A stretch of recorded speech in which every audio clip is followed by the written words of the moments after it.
अभी हम लोग भक्ति कालीन हिंदी साहित्य से जुड़े एमसीक्यूज़ बना रहे हैं। पिछली वीडियो भी मैंने डाली है, प्लेलिस्ट बना रखी है, वहाँ जाएं पढ़ें। आगे शुरू करते हैं राम भक्ति काव्य से। स्वामी अग्रदास किस काव्य धारा के कवि हैं? तो स्वामी अग्रदास राम भक्ति काव्य धारा के कवि हैं। स्वामी अग्रदास राम भक्ति शाखा के प्रमुख कवि माने जाते हैं। इस शाखा के प्रमुख कवि हैं रामानंद, तुलसीदास, नाभादास, प्राणचंद्र चौहान, केशवदास आदि। स्वामी अग्रदास कृष्णदास पयहारी के शिष्य थे। इनकी रचना है हितोपदेश, उपखाणा बावनी, ध्यान मंजरी, राग मंजरी एवं कुंडलियाँ। राम भक्ति रसिकोपासना का समावेश किसने किया है? तो राम भक्ति शाखा में रसिकोपासना का समावेश अग्रदास ने किया है। राम भक्ति शाखा में रसिकोपाख्यान का समावेश स्वामी अग्रदास ने किया। उन्होंने पदावली तथा ध्यान मंजरी में सीताराम का सौंदर्य वर्णन कर रसिक भावना तथा ध्यान मंजरी में सीताराम का सौंदर्य वर्णन कर रसिक भावना की उपासना को स्थापित किया। जिसका अनुसरण कर उनके शिष्य नाभादास ने किया। किनके शिष्य ने? अग्रदास के शिष्य ने, जिनका नाम है नाभादास। अग्रदास ने रसिक राम भक्तों को पंच भावोपासक मानकर उनकी अष्टयाम भावना के पांचों रसों के अनुकूल सेवाओं का विधान किया। राम भक्ति में रसिक भावना की स्थिति ऐश्वर्य और श्रृंगार के बीच मानी गई है। गोस्वामी जी के पिता का नाम क्या है? गोस्वामी मतलब आपके तुलसीदास, ठीक है ना। तो तुलसीदास, गोस्वामी तुलसीदास की बात कर रहे हैं। तो उनके पिता का नाम है आत्माराम। जनश्रुति के अनुसार गोस्वामी जी के पिता का नाम आत्माराम दुबे और माता का नाम क्या है? हुलसी। बाबा नरहरि दास ने इनका पालन पोषण किया था तथा ज्ञान भक्ति की शिक्षा और दीक्षा भी दी थी। गोस्वामी जी का विवाह दीनबंधु पाठक की कन्या रत्नावली से हुआ था। गोद लिए हुलसी फिरै तुलसी सौ सूत होए, यह पंक्ति इनमें से किस कवि की है? तो ये रहीम की है। गोद लिए हुलसी फिरै तुलसी सौ सुत होए। आगे बढ़ते हैं प्यारे मित्रों। हिंदू अवतार पुरुषों के प्रति रहीम दास जी बहुत आदर की भावना रखते थे। इसलिए तुलसी और रहीम के बीच परस्पर अवतारवाद पर भी चर्चा होती रहती थी। दोनों के बीच पत्र व्यवहार भी होता था। एक समय एक ब्राह्मण अपनी कन्या के विवाह हेतु धन की याचना करने तुलसीदास जी के पास आया। उन्होंने दोहे की एक पंक्ति लिखकर उसके हाथ रहीम के पास भिजवा दिया, जिसमें लिखा हुआ था, सुरपति नरतिय नागतिय यह चाहत सब कोई।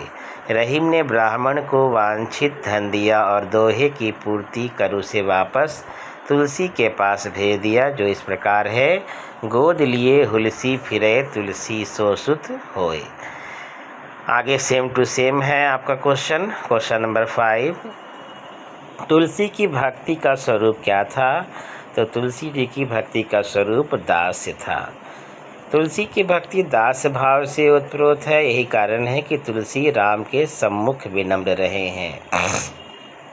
अवधी भाषा के सर्वाधिक लोकप्रिय महाकाव्य का नाम क्या है? रामचरितमानस।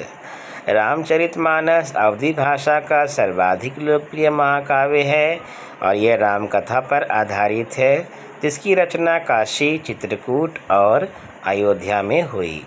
इसकी रचना संवत 1631 अर्थात 1574 में ईस्वी में हुई तो और तुलसीदास ने की थी। इसे पूर्ण होने में लगभग 2 वर्ष 7 माह और 26 दिन लगे। 2 वर्ष 7 माह और 26 दिन। रामचरितमानस दोहा चौपाई शैली में लिखा गया महाकाव्य है, जिसमें 7 खंड हैं। बालकांड, अयोध्याकांड, अरण्यकांड, किष्किंधाकांड, सुंदरकांड, लंकाकांड और उत्तरकांड। जिसमें सबसे छोटा कांड आपका होता है किष्किंधा और सबसे बड़ा कांड है बालकांड। इनमें से कौन सा महाकाव्य अवधि में लिखा गया है? तो प्रिय प्रवास या साकेत या रामचरितमानस? तो रामचरितमानस, ये पता है। रामचरितमानस किस भाषा में लिखी गई है? तो अवधि में। रामचरितमानस की भाषा क्या है? तो अवधि है। सारे क्वेश्चन एक सारे हैं, ठीक है ना। क्वेश्चन नंबर आपका 13 में आते हैं हम लोग। गोस्वामी तुलसीदास ने रामचरितमानस की रचना किस संवत में की थी? तो 1631 में। संवत अगर पूछा जाए, और अगर इसमें पूछ दे तो इसमें 57 ईयर्स आप ऐड कर देंगे। रामचरितमानस में कुल कितने कांड हैं? तो पता चल चुका है आपको। तो रामचरितमानस में कुल 7 कांड हैं। सब एक ही क्वेश्चन है। सोपान कांड एक ही होता है। सुंदर कांड में प्रमुख पात्र कौन है? तो सुंदर कांड में प्रमुख पात्र हैं हनुमान जी। जय वीर हनुमान। सुंदर कांड तुलसीदास कृत रामचरितमानस के 7 भागों में से एक है। इस कांड में हनुमान जी के लंका गमन से लेकर आगमन तक विविध रूपों में वर्णन किया गया है। रामचरितमानस में विभत्स रस मतलब जिसमें घृणा का भाव हो, ठीक है, घृणा का भाव हो, किस कांड में मिलता है विभत्स रस का? तो अरण्य कांड में और लंका कांड में। अरण्य कांड और लंका कांड, जहाँ पर मृत्यु का जो है विभीषण रूप दिखाई देता है। रामचरितमानस के अरण्य कांड में करुण तथा विभत्स एवं लंका कांड में वीर, भयानक तथा विभत्स रस का प्रयोग मिलता है। तो अरण्य कांड में करुण और विभत्स, तो करुण का भाव शोक होता है और विभत्स का घृणा होता है। और लंका कांड में 3 रसों का प्रयोग है। वीर का भी, जिसका स्थायी भाव उत्साह होता है, भयानक का आपका भय होता है और विभत्स का घृणा होता है। अर्थ न धर्म न काम रुचि, गति न चहु निर्बान, जन्म जन्म रति राम पद, यह बरदानु न आन। तो ये जो कथन है, ये आकांक्षा जो है रामचरितमानस में, ये किनकी है? तो ये भगवान श्री राम के छोटे भाई की, भरत की है। तो उन्होंने कहा है, अर्थ न धर्म न काम रुचि, गति न चहु निर्बान, जन्म जन्म रति राम पद, यह वरदानु न आन। उपयुक्त पंक्तियाँ तुलसीदास कृत रामचरितमानस के अयोध्या कांड से उद्धृत है। इन पंक्तियों के माध्यम से भरत कहते हैं कि मुझे न अर्थ की कामना है, न धर्म की, न काम की, न मोक्ष की। जन्म जन्मांतर में मेरा श्री राम के चरणों में प्रेम बना रहे। बस यही वरदान मांगता हूँ, दूसरा और कुछ नहीं। अवधि एवं ब्रज भाषा दोनों में रचना करने वाले कवि कौन हैं? तो वह है तुलसीदास। अवधि और ब्रज भाषा दोनों में रचना करने वाले गोस्वामी तुलसीदास हैं, और यही कारण है कि उन्हें हिंदी का जातीय कवि भी कहा जाता है। जातीय कवि कहने के पीछे ये नहीं कि रचना की भाषा, बल्कि उन्होंने हिंदू धर्म से जुड़े हुए ग्रंथों को लिखा है, इसलिए जातीय कवि माना गया है उनको। आपको बताना है कि उन्हें जातीय कवि किसने कहा है।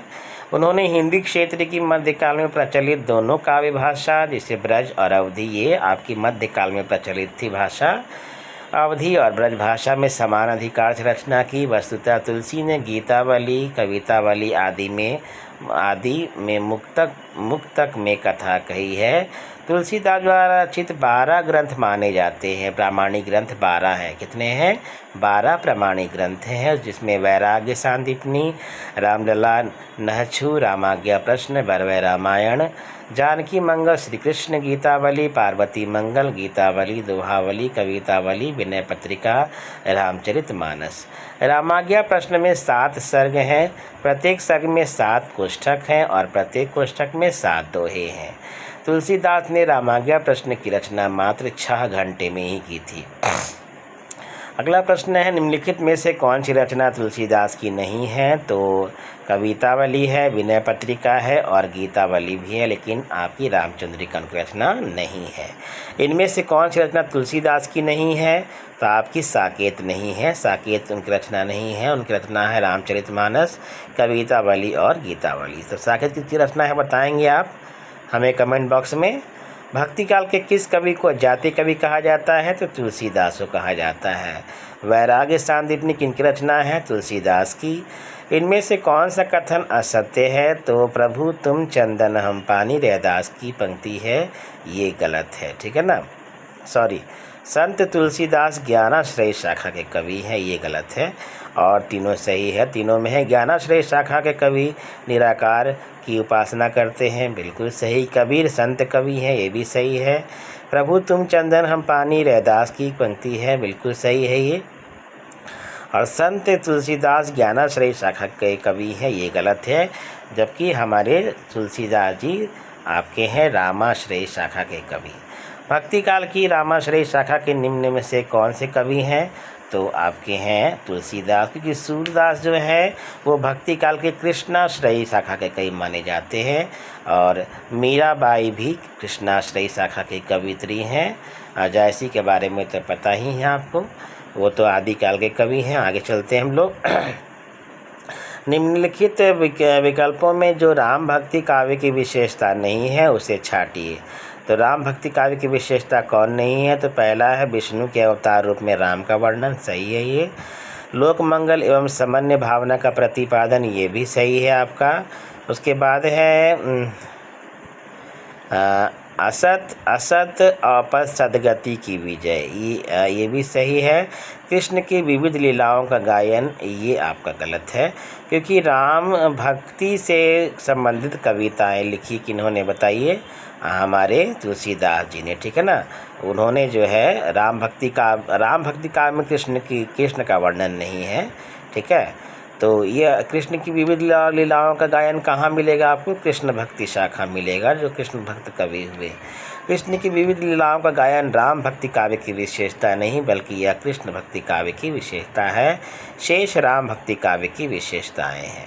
तुलसीदास कृत विनय पत्रिका रचित किसके द्वारा रचित है? तो ब्रजभाषा में, ठीक है ना। ये बहुत इंपॉर्टेंट क्वेश्चन है, विनय पत्रिका। तो विनय पत्रिका तुलसीदास द्वारा लिखी गई, लेकिन ये ब्रजभाषा में लिखा गया है। तो कन्फ्यूज ना आप लोग, क्योंकि उन्होंने अवधी भाषा में रचनाएं की हैं, लेकिन विनय पत्रिका की रचना उन्होंने जो है ब्रजभाषा में की है। कई बार एक क्वेश्चन आ गया। गोस्वामी तुलसीदास द्वारा रचित विनय पत्रिका की रचना ब्रजभाषा में हुई। इसमें स्वामी की सेवा में करुणतम शब्दों में अपनी दीनता का निवेदन है। विनय पत्रिका का अर्थ है अर्जी प्रस्तुत की है। इसमें दरबारी शिष्टता का पूर्ण निर्वाह हुआ है। तो देख रहे कितनी बार क्वेश्चन आया है ये। विनय पत्रिका नामक ग्रंथ की रचना किसने की है? तो गोस्वामी तुलसीदास ने की है। कृष्ण गीतावली ग्रंथ के रचनाकार कौन है? तो तुलसीदास है। कृष्ण गीतावली गोस्वामी तुलसीदास का ब्रज भाषा में रचित अत्यंत मधुर व रसमय गीति काव्य है। क्या है ये? कृष्ण गीतावली जो है गीति काव्य है, ध्यान देंगे। इसमें कृष्ण की बाल्यावस्था और गोपी उद्धव संवाद के प्रसंग कवित्व शैली में लिखे गए हैं। कृष्ण गीतावली में कुल 61 पद हैं। कितने पद हैं? 61। इसमें कुछ पद सूर सागर से भी पाए गए हैं। कृष्ण गीतावली नामक तुलसीदास के रचयिता कौन है? तो हमारे तुलसीदास जी हैं। केशवदास या सूरदास, कन्फ्यूज ना हो आप लोग, ये नहीं है। कृष्ण गीतावली का रचनाकार कौन है? तो तुलसीदास। कई बार ये क्वेश्चन आ गया, ठीक है ना। इनमें से कौन सा 39वां क्वेश्चन, 39th, तो कौन सा ग्रंथ तुलसीदास द्वारा रचित नहीं है? ठीक है ना, बताना है आपको। तो गीतावली, दोहावली और विनय पत्रिका तो है ही, और रसमंजरी नहीं है, डी जो क्वेश्चन है। रसमंजरी नंददास की रचना है। यह नायिका भेद की पुस्तक है। किसकी पुस्तक है? नायिका भेद, और नंददास ने लिखा है रसमंजरी, जो भानुदत्त की रसमंजरी के आधार पर रचित है। शेष रचनाएं तुलसीदास द्वारा रचित है। इनमें से तुलसीदास की रचना कौन सी नहीं है बताना है आपको। तो रामचंद्रिका नहीं है, तो और तीनों है कवितावली, गीतावली, विनय पत्रिका। तो रामचंद्रिका की रचना है तो वो है केशव दास की है। तुलसीदास जी ने भ्रमर गीत परंपरा के अंतर्गत भ्रमर गीत की रचना की है, जो संकलित है कृष्ण गीतावली में, ठीक है ना। श्री कृष्ण गीतावली में जो है भ्रमर गीत परंपरा का निर्वाह किया गया है। तुलसीदास जी की समस्त रचनाओं में कृष्ण विषय केवल एक रचना है, और वो है कृष्ण गीतावली। जिस प्रकार इनके द्वारा रचित गीतावली में राम भक्त संबंधी पद संग्रहित है, उसी प्रकार कृष्ण गीतावली में कृष्ण संबंधी 61 पद संग्रहित हैं। 61 इन पदों में कृष्ण की बाल लीला एवं भ्रमर प्रसंग का विशेष रूप से वर्णन मिलता है। कृष्ण गीतावली के भ्रमर संबंधी शब्दों में भ्रमर का स्पष्ट उल्लेख ना होकर उद्धव के लिए मधुकर मतलब भंवरा होता है ना, और मधु मतलब भंवरा होता है आदि शब्दों का प्रयोग किया गया है। इन पदों में गोपियों के मर्यादा मंडित रूप का परिचय मिलता है। सूर्य की गोपियों किसी प्रगल्भता के दर्शन तुलसी गोपियों में नहीं होते हैं। तो यहाँ पर गोपियों को की मर्यादा को दिखाया गया है, उनके विद्वता को दिखाया गया है, जबकि ऐसा सूर्य की गोपियों में नहीं है। सूर्य ने गोपियों का वैसा वर्णन नहीं किया है। नंददास की गोपियों के समान वाक्पटु और तर्कशील भी नहीं है। तो नंददास ने जिन गोपियों का वर्णन किया है जिसमें गोपियाँ वाक्पटु हैं और तर्कशील हैं, इनमें आद्यांत भावुकता, दीनता, विनयशीलता, झिझक और शालीनता के दर्शन होते हैं। इस सरल स्वभाव की विश्वासमयी भक्त नारियाँ हैं। इनमें प्रेम लक्षणा भक्ति के प्रति दृढ़ आस्था एवं विश्वास है। उनका एकमात्र लक्ष्य अपने प्रियतम का साक्षात्कार है। तो ये कृष्ण गीता वाली में ऐसा मिलेगा गोपियों का, ठीक है ना।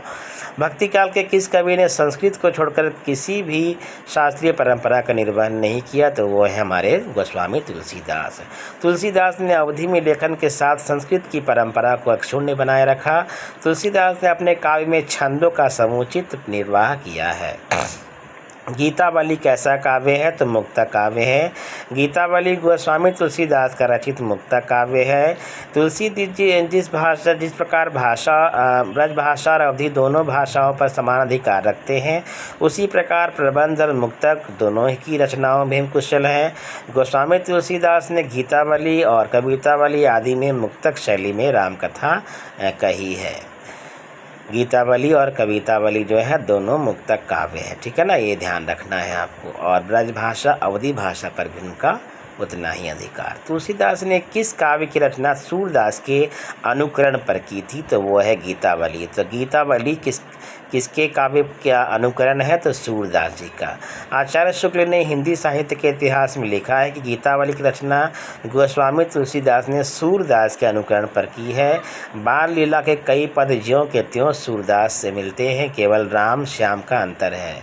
रामचरितमानस का ज्ञान दीपक प्रसंग किस कांड में वर्णन है, तो वर्णित है, तो वो है उत्तरकांड में, ज्ञान दीपक प्रसंग का उत्तरकांड में। गोस्वामी तुलसीदास जी ने उत्तरकांड में श्री राम वशिष्ठ संवाद, नारद जी का अयोध्या आकर रामचंद्र जी की स्तुति करना, शिव पार्वती संवाद, गरुड़ मोह तथा गरुड़ जी का काकभुषुंडी जी से राम कथा एवं राम महिमा सुनना, काकभुषुंडी जी के पूर्व जन्म की कथा, ज्ञान भक्ति निरूपण, ज्ञान दीपक और भक्ति की महिमा, गरुड़ के 7 प्रश्न और काकभुषुंडी के उत्तर आदि विषयों का वर्णन किया है। इसमें उत्तरकांड में, ठीक है ना। तो उत्तरकांड जो है वो ज्ञानदीप प्रसंग से जुड़ा हुआ है और भी अन्य प्रसंग जो मैंने पढ़ा। रामचरितमानस में किस संवाद का संबंध है, तो रामचरितमानस में जो विकल्प दिया गया है सारे के सारे हैं, ठीक है ना। जितने भी संवाद हैं सब संबंधित है, कोई भी गलत नहीं है इसमें, ठीक है। तो कोई ऑप्शन ना गलत है ना, बल्कि सभी सही हैं। शिव पार्वती संवाद भी है, याज्ञवल्क्य के भारद्वाज संवाद भी है, राम सीता संवाद भी है और काकभुषुंडी गरुड़ संवाद भी है। अगला प्रश्न है 47वां प्रश्न, 46वां हो गया आपका। नीचे दिए गए वाक्यों को एक कथन को एक दूसरे से कारण कीजिए। तो पहला आपका है कि राम भक्ति, ये सब ठीक है, आप ये सब खुद कर लेंगे, ठीक है। हम लोग बढ़ते हैं आगे जो इम्पोर्टेंट है। अब हम लोग आते हैं राम भक्ति काव्य हो गया हमारा, आ गया शुरू अब आपका कृष्ण भक्ति काव्य। सूरदास के विषय में कौन सा कथन गलत है, तो पहला जो है वो गलत है।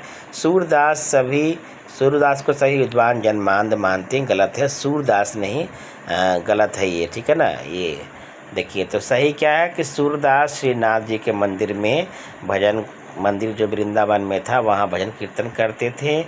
सूरदास जी जो है वो वल्लभाचार्य के शिष्य थे। प्रभु हो सब पतितन को राजा, पर निंदा मुख पूरी रहियो जग यह निशान नित बाजा, पंक्तियाँ सूरदास द्वारा रचित है। तो पहला गलत है कि सभी विद्वान जनमान मानते, ये गलत है। कुछ विद्वान मानते हैं कि वो जन्म से क्या थे, सूरदास अंधे थे, सभी नहीं। भाव प्रकाश हरिराय कृत निज वार्ता गोकुलनाथ कृत के आधार पर सूरदास अंधे माने जाते हैं। तो गोकुलनाथ ने और हरिराय ने कहा है कि वो अंधे हैं अपनी रचनाओं के माध्यम से, किंतु राधा कृष्ण के रूप सौंदर्य का सजीव चित्रण, नाना प्रकार रंगों का वर्णन, सूक्ष्म पर्यवेक्षणशीलता आदि गुणों के कारण अधिकतर विद्वान सूरदास को जन्मांध स्वीकार नहीं करते। श्याम सुंदर दास ने लिखा है कि सूर्य वास्तव में जन्मांध नहीं थे, क्योंकि श्रृंगार तथा रंग रूप आदि का जो वर्णन उन्होंने किया है वैसा कोई जन्मांध नहीं कर सकता। वहीं द्विवेदी ने लिखा है कि सूरदास के कुछ पदों में यह ध्वनि अवश्य निकलती है कि सूरदास अपने को जन्म का अंधा और कर्म का भागी कहते हैं, पर यह सब उनके अक्षरार्थ को ही प्रधान नहीं मानना चाहिए, अन्य कथन सही है। सूरदास किस काल के कवि हैं? तो सूरदास भक्ति काल के कवि हैं। भक्ति काल इनके कृष्ण भक्ति काव्यधारा के अंतर्गत आने वाले प्रमुख कवि हैं सूरदास, नंददास, कृष्णदास, परमानंददास, कुंभनदास, चतुर्भुजदास, मीराबाई, रसखान, ध्रुवदास और चैतन्य महाप्रभु। सूरदास कौन सी धारा के प्रतिनिधि कवि हैं? तो कृष्ण काव्य धारा के, और राम भक्ति काव्य धारा के प्रतिनिधि कवि हमारे तुलसीदास। सूरदास ने किस कृति को नहीं लिखा है? तो दोहावली को। दोहावली तो जानती की रचना है तुलसीदास की। सूरसारावली, साहित्य लहरी, सूरसागर उनका लिखा हुआ है सूरदास जी का। सूरदास ने दोहावली नहीं लिखा, बल्कि रचना तुलसीदास की है। डॉक्टर दीनदयाल गुप्त ने सूरदास द्वारा रचित 25 पुस्तकों की सूचना दी है, जिनमें से प्रमुख हैं सूरसागर, सूरसारावली, साहित्य लहरी, सूर पचीसी, सूर रामायण, सूर साठी तथा राधा रस केली। तो ये किसने लिखा है? 25 पुस्तकों की सूचना दी है डॉक्टर दीनदयाल गुप्त ने। इनमें से सूरदास की कृति कौन सी है? तो साहित्य लहरी है, ठीक है ना।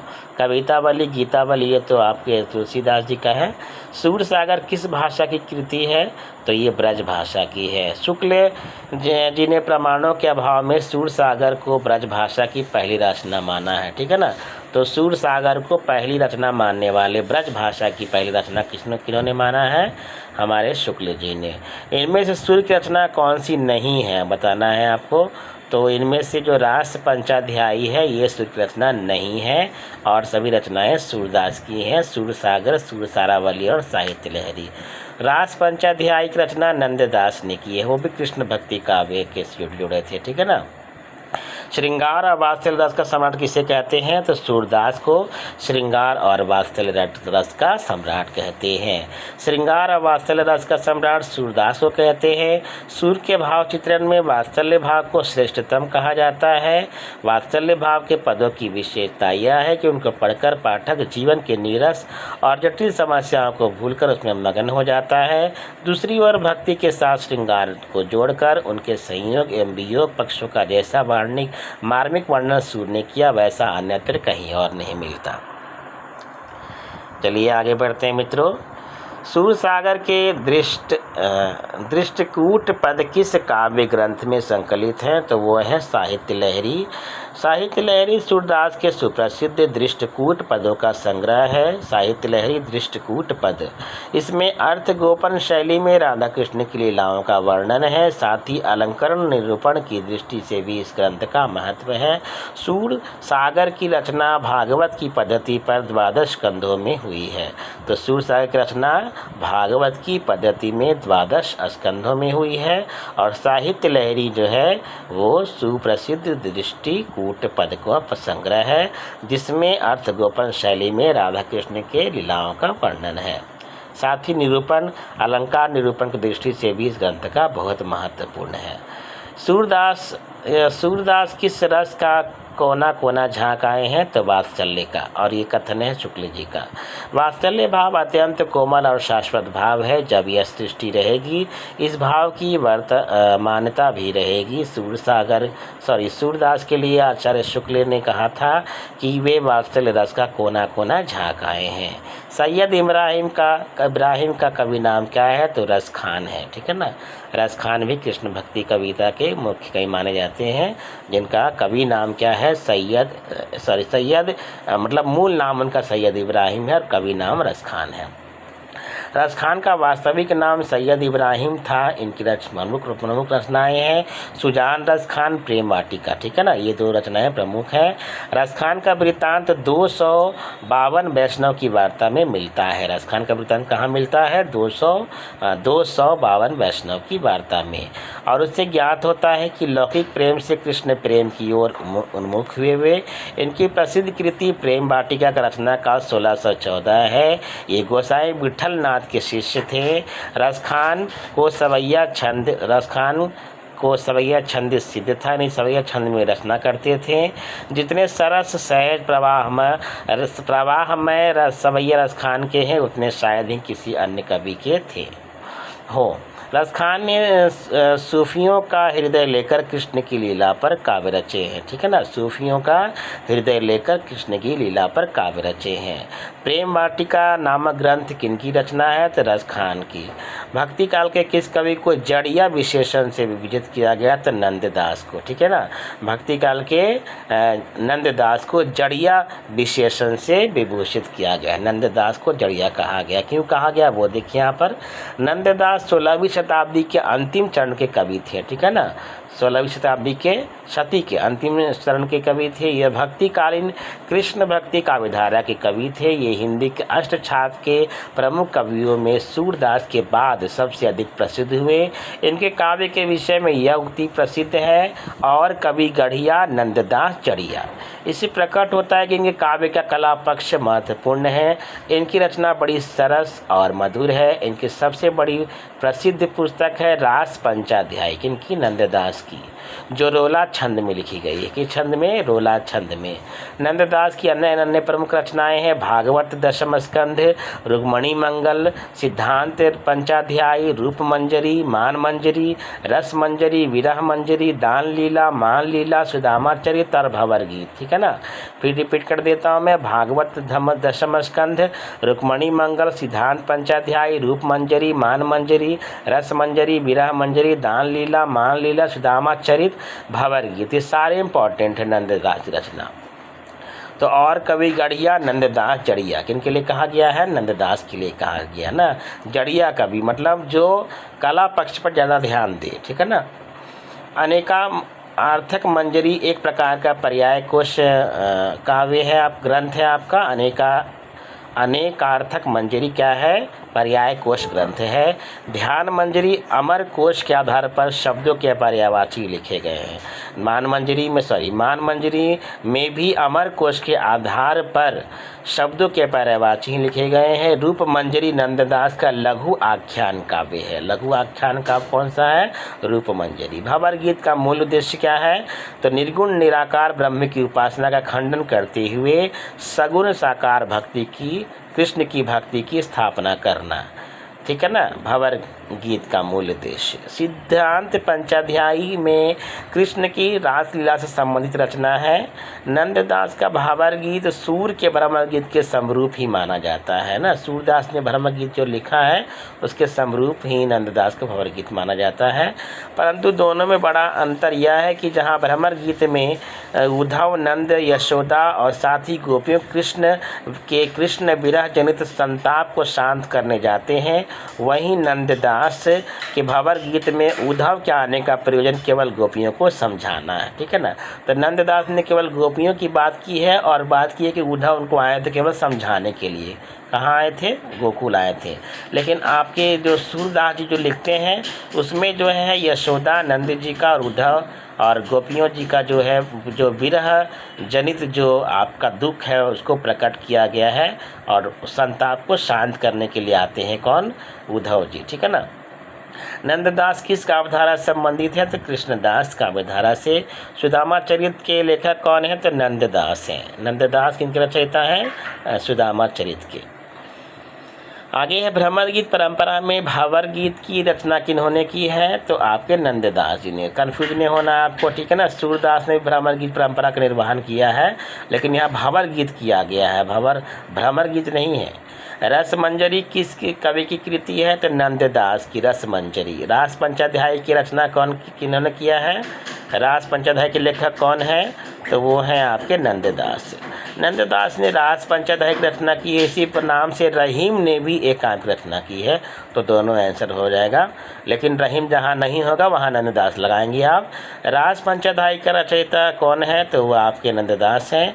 नंददास का पर्यायवाची कोश कौन सा, पर्यायवाची ग्रंथ कौन सा है? पर्याय कोश ग्रंथ, तो वो है अनेकार्थक मंजरी। आगे आते हैं प्यारे मित्रों। अनेकार्थ मंजरी एक प्रकार का क्या है? पर्याय कोश है। तो बता चुका हूँ मैं आपको। इसके मंगलाचरण में शुद्धाद्वैत संबंधी दार्शनिक विचारों को प्रकट किया गया है। मान मंजरी में भी अमरकोश के आधार पर शब्दों के पर्यायवाची ही लिखे गए हैं। मीराबाई का मलार किसकी रचना है? तो भाई मीराबाई की और किनकी होगी? ठीक है, रुक्मणी मंगल मीराबाई और नंददास दोनों लिखी है। देखिए मैं ऊपर लिखा कलम से, तो रुक्मणी मंगल लिखने वाले मीराबाई भी हैं और नंददास भी हैं। मीराबाई का मलार मीराबाई की कृति हैं। ठीक है, कीर्ति है। भक्तिकालीन साहित्य ने मीराबाई के कुल 4 ग्रंथों की रचना की है मीराबाई ने ना। ठीक है, नरसी जी का मायरा है ना, गीत गोविंद टीका, राग गोविंद और राग सोठा। इसके अतिरिक्त उनके गीतों का संकलन मीराबाई की पदावली नामक ग्रंथ में किया गया है, जिसमें प्रमुख ग्रंथ खंड हैं नरसी जी का मायरा, मीराबाई मलार या मलार राग, गरबा गीता या मीरा की गरबी, रुक्मणी मंगल, नरसिंह मेहता की हुंडी और चरित। मीराबाई रविदास अर्थात रैदास की क्या थी? शिष्या थी। मीराबाई ने चित्तौड़गढ़ में रविदास छत्री का निर्माण कराया था। क्यों? क्योंकि रविदास यानी रविदास उनके क्या थे? गुरु थे। मीराबाई के गुरु कौन थे? तो रैदास थे। मीराबाई की रचना नहीं है इसमें, कौन बताइए कौन नहीं है? तो प्रेम वाटिका। प्रेम वाटिका किनकी रचना है बताइए, कमेंट करेंगे आप। तो प्रेम वाटिका रसखान की रचना है। रुक्मणी मंगल मीराबाई की रचना है, इसी नाम से कई लेखकों ने रचना की है। नरसिंह मेहता की हुंडी तथा नरसिंह जी का मायरा भी मीराबाई द्वारा लिखा गया है। रामचंद्र शुक्ल के अनुसार आदि गुरु ग्रंथ साहिब में रैदास के कितने पद संग्रहित हैं? तो 40। शुक्ल जी के अनुसार आदि गुरु ग्रंथ साहिब में रैदास के 40 पद संग्रहित हैं। रैदास प्रसिद्ध कृष्ण भक्त कवित्री मीराबाई के गुरु माने जाते हैं।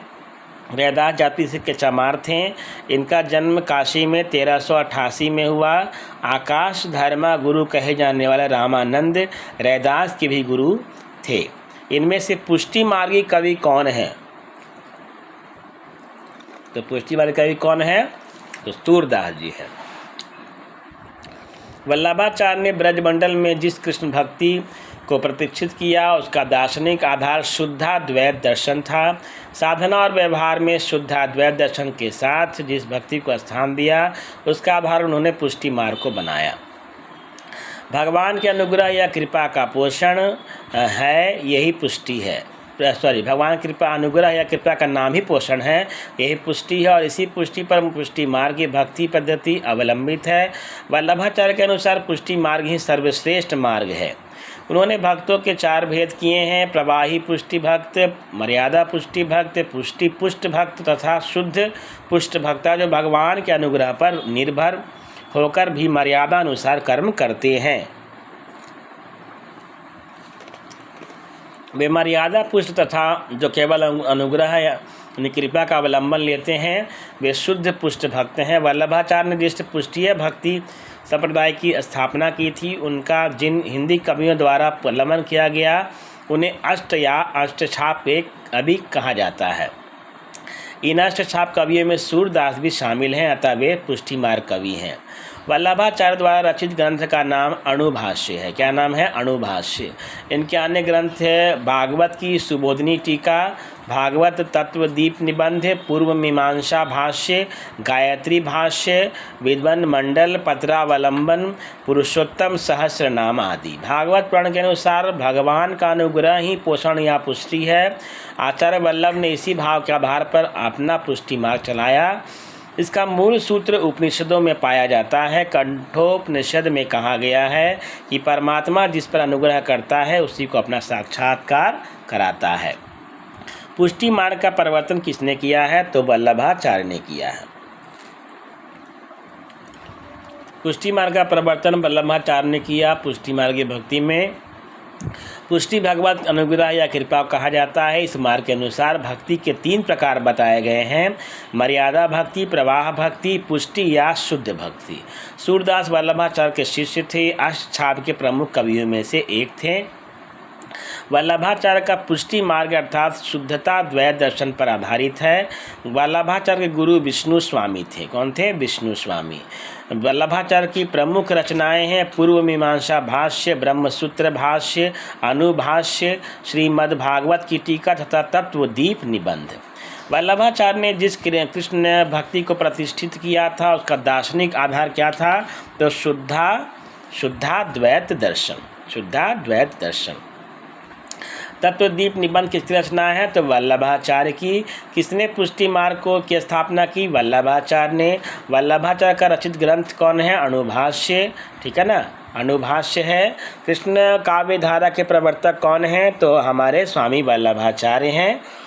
इनमें से कृष्ण भक्ति कवि कौन सा नहीं है? कृष्ण भक्त कवि बताना है आपको। तो तुलसी जी नहीं हैं और तीनों तो हैं ही, सूरदास, रसखान और कृष्णदास। ठीक है। तो तुलसीदास राम भक्ति कवि हैं, पता है आपको। कई चिंतन एवं कला धाराओं का योगदान मिलता है किसमें? तो कृष्ण भक्ति धारा में। कई चिंतन एवं कलाओं का योगदान कृष्ण भक्ति धारा में मिलता है। वल्लभ संप्रदाय वल्लभाचार्य, निम्बार्क संप्रदाय निम्बार्काचार्य द्वारा चलाया गया। वहीं राधा वल्लभ संप्रदाय हित हरिवंश द्वारा चलाया गया। हरिदासी संप्रदाय स्वामी हरिदास ने चलाया, जिसको सखी संप्रदाय भी कहते हैं हम लोग। गौड़ीय संप्रदाय चैतन्य महाप्रभु ने चलाया है, जो चैतन्य संप्रदाय के नाम से प्रसिद्ध भी है, गौड़ीय संप्रदाय। रुद्र संप्रदाय की स्थापना किसने की है? तो विष्णु स्वामी। मोस्ट इंपॉर्टेंट क्वेश्चन, सारे इंपॉर्टेंट है। रुद्र संप्रदाय की स्थापना विष्णु स्वामी ने की थी, जबकि वास्तव में रुद्र संप्रदाय वल्लभाचार्य के द्वारा प्रवर्तित संप्रदाय के रूप में जीवित है। इसलिए रुद्र संप्रदाय के संस्थापक वल्लभाचार्य को ही माना जाता है। तो संस्थापक वल्लभाचार्य हैं और स्थापना विष्णु स्वामी ने की थी। राधा वल्लभ संप्रदाय का प्रवर्तन किसने किया है? राधा वल्लभ जी का, तो वो हैं हित हरिवंश। राधा वल्लभ संप्रदाय का प्रवर्तन हित हरिवंश ने किया। इनको कृष्ण की वंशी का अवतार कहा जाता है। इनको हित हरिवंश को, जिन्होंने राधा वल्लभ संप्रदाय का प्रवर्तन किया है। ये राधा को स्वतंत्र अधिष्ठात्री देवी मानते हैं, जबकि वल्लभाचार्य रुद्र संप्रदाय, मध्वाचार्य द्वैतवाद अथक ब्रह्म संप्रदाय के प्रवर्तक हैं।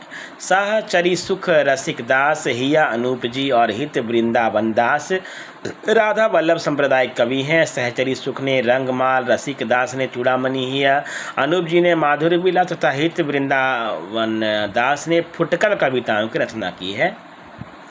कृष्ण के साथ राधा की महानता किस संप्रदाय की विशेषता है? तो सनकादि संप्रदाय की। ठीक है ना, कृष्ण के साथ राधा जी की महानता सनकादि संप्रदाय की क्या है? आपकी विशेषता है। निम्बार्क संप्रदाय कृष्ण भक्ति से संबंध रखने वाला ब्रजमंडल का प्रमुख वैष्णव संप्रदाय है। इस संप्रदाय के आदि उपदेष्टा श्री हंस भगवान हैं। उनसे सनत सनकादि को उपदेश मिला, इसलिए संप्रदाय को सनकादि संप्रदाय भी कहते हैं। नारद मुनि ने इस उपदेश को ग्रहण कर इससे आचार्य निम्बार्क को दिया। इस संप्रदाय में ईश्वर का सगुण अवतारी श्री कृष्ण के रूप में स्वीकार किया गया। कृष्ण भक्ति में राधा कृष्ण का युगल भाव स्वीकृत है। वाम भाग में वृषभानुजा राधा के साथ विराजमान श्री कृष्ण ही उपास्य हैं। कृष्ण लीला अवतारी हैं, अतः श्री तथा लक्ष्मी दोनों रूपों में वे कृष्ण के साथ प्रकट होती हैं। निम्बार्क संप्रदाय में राधा का स्वकीय रूप स्वीकार किया गया है। भक्ति के 5 रूपों में उज्ज्वल भक्ति यानी दाम्पत्य भक्ति को ही सर्वश्रेष्ठ माना गया है। निम्बार्क को भगवान कृष्ण के सुदर्शन चक्र का अवतार माना जाता है। निम्बार्क जी को कुछ विद्वानों का मत है कि अत्यंत सुंदर होने के कारण इनको शैशव काल में सुदर्शन कहते हैं। इनको निम्बार्क जी को, ठीक है, बहुत सुंदर थे। निम्बार्काचार्य ने अपने सिद्धांत की स्थापना के लिए 5 ग्रंथों का प्रणयन किया है। वेदांत, पारिजात सौरभ, ब्रह्मसूत्र, पद, स्वल्प काय वृत्ति, 10 श्लोकी भक्ति सिद्धांत प्रतिपादक इस श्लोकों की सुप्रसिद्ध रचना की है तथा श्री कृष्ण स्तवराज मंत्र रहस्य षोडशी तथा प्रपन्न कल्पवल्ली है ना, प्रपन्न कल्पवल्ली इनकी अन्य कृतियाँ हैं। इनकी निम्बार्काचार्य की, ठीक है, निम्बार्काचार्य की या निम्बार्क समझ लीजिए। अन्य निम्बार्क का दार्शनिक सिद्धांत द्वैतवाद है, बहुत इंपॉर्टेंट है। कौन श्री कृष्ण भक्ति का संप्रदाय नहीं है बताना है आपको, तो तत्सुखी संप्रदाय जो है वो आपका कृष्ण भक्ति का संप्रदाय नहीं है। और कौन कौन है देख लीजिए, तो श्री वल्लभ संप्रदाय, हरिदास संप्रदाय और गौड़ी संप्रदाय जो है ये श्री कृष्ण भक्ति का संप्रदाय है। तो महात्मा जीवाराम ने सखी भाव की भक्ति को और पल्लवित किया तथा तत्सुखी शाखा की स्थापना की। किन्होंने? महात्मा जीवाराम ने ना। ये तत्सुखी संप्रदाय किनका है? महात्मा जीवाराम की, ठीक है। इस संप्रदाय के भक्त स्वयं स्त्री वेश धारण करके राम की उपासना करते हैं और सीता को सपत्नी मानते हैं, ठीक है। शेष संप्रदाय कृष्ण भक्ति संप्रदाय के हैं। तो तत्सुखी संप्रदाय राम भक्ति संप्रदाय जुड़े हुए, ठीक है ना। 84 वैष्णव की वार्ता का संबंध किस संप्रदाय से है? तो वल्लभ संप्रदाय से है। 84 वैष्णव की वार्ता का संबंध वल्लभ संप्रदाय से है, जबकि सखी संप्रदाय राधा कृष्ण की युगल उपासना से, रामानुज संप्रदाय विशिष्टा द्वैत के अंतर्गत है, वैष्णव धर्म और श्री संप्रदाय महालक्ष्मी की उपासना से संबंधित है। अष्टयाम नामक पुस्तक में किसकी दिनचर्या का वर्णन है? तो वो है कृष्ण की दिनचर्या का वर्णन है। अष्टयाम नामक पुस्तक में कृष्ण की दिनचर्या का वर्णन है। मध्यकालीन गौड़ीय वैष्णव और हितवंशी कृष्णोपदेशों ने राधा कृष्ण के अष्टयाम को ही अपना वर्ण्य विषय बनाया। राधा कृष्ण की क्रीड़ा, ये अखंड स्मरण भावना, रागानुभाव भक्ति का मूल तत्व है। अष्टयाम की परंपरा पद्म पुराण के पाताल खंड में भी दिखाई पड़ती है। अष्टयाम की रचना कई लोगों द्वारा की गई है। जीवाराम ने अपने अष्टयाम की रचना में सीताराम के अष्टयाम लीला का वर्णन किया, कुछ ने रचना में राम की लीला वर्णन किया है, ठीक है। छीत स्वामी किस धारा कवि हैं? तो छीत स्वामी अष्ट छाप धारा के कवि हैं। कि कौन? छीत स्वामी। वे मथुरा के निवासी थे। इनका प्रारंभिक जीवन अत्यंत उच्च श्रृंखल तथा उदंडता पूर्ण था। ये कविता और संगीत दोनों में निपुण थे। कौन? छीत स्वामी। उनके द्वारा रचित पदों की संख्या 64 है। कितनी है? 64 है। अष्टछाप की स्थापना 1565 में गोस्वामी विठलनाथ ने की। अष्टछाप में कवियों की संख्या 8 थी, ठीक है ना। इन 8 भक्त कवियों में वल्लभाचार्य के 4 शिष्य थे, सूरदास, कुंभन दास, परमानंद दास और कृष्णदास। तो सु कु क्री प, इसे आप याद करते हैं सु कु क्री प के नाम से, ठीक है, याद हो जाएगा आपको। वल्लभाचार्य के 4 शिष्य, सु से सूरदास, कु से कुंभन दास, क्री से कृष्णदास और परमानंद दास। गोस्वामी विठलनाथ के 4 शिष्य थे, गोविंद स्वामी, नंददास, चित स्वामी, चतुर्भुज दास। ये 8 भक्त कवि कृष्णनाथ जी की नित्य लीला में अंतरंग सखाओं के रूप में सदैव उनके साथ रहते थे।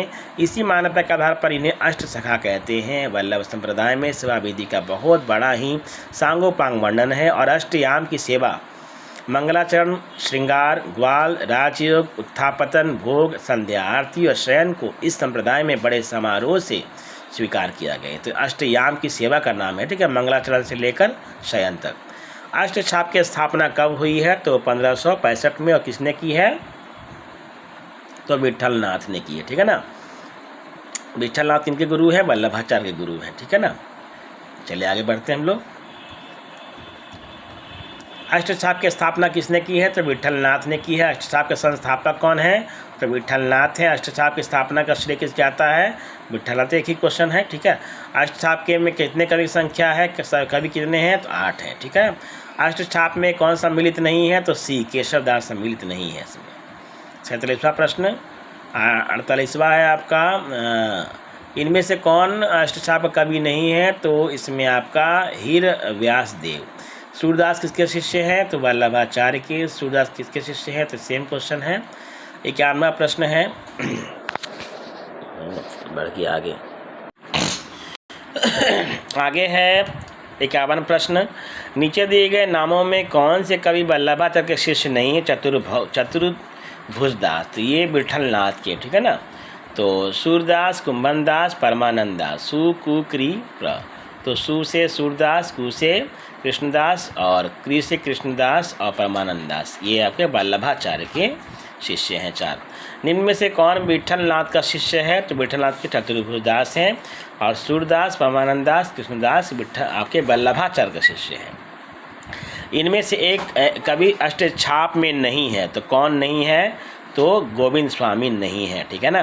कृष्णदास, छीद स्वामी और चतुर्भुजदास हैं।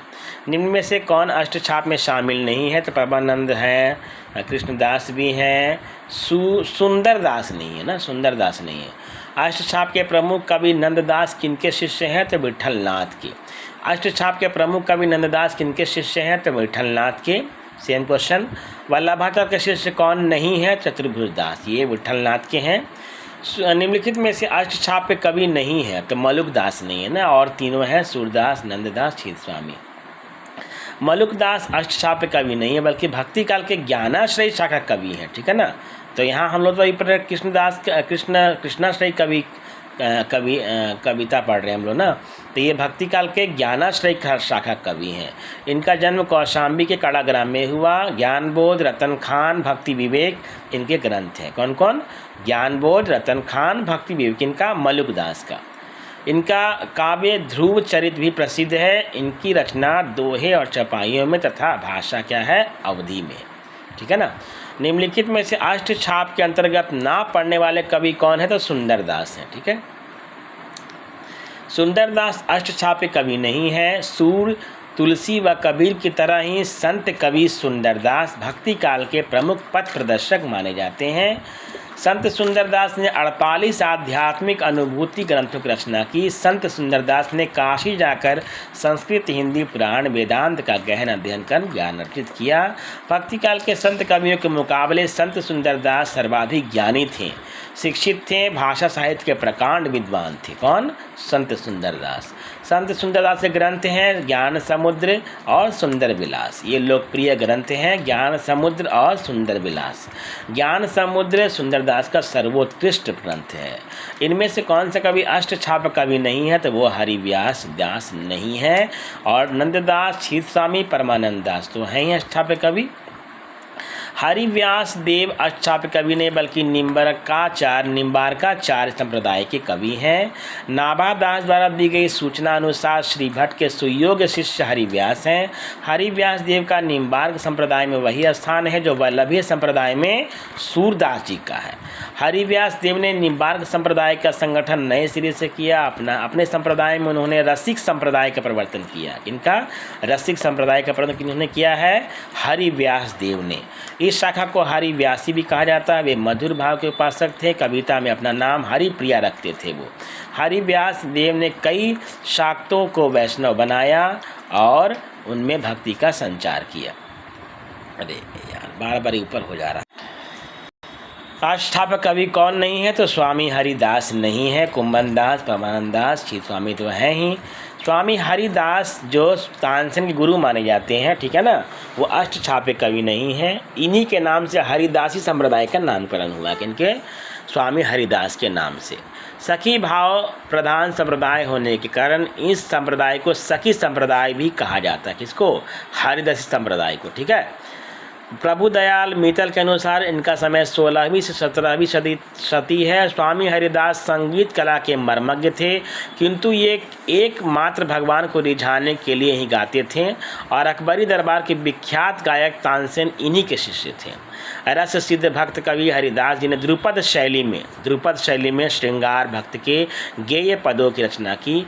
इनमें से 108 पद केलीमाल के नाम से प्रसिद्ध हैं। केलीमाल के नाम से 108 पद किनके? आपके हरिदास जी के।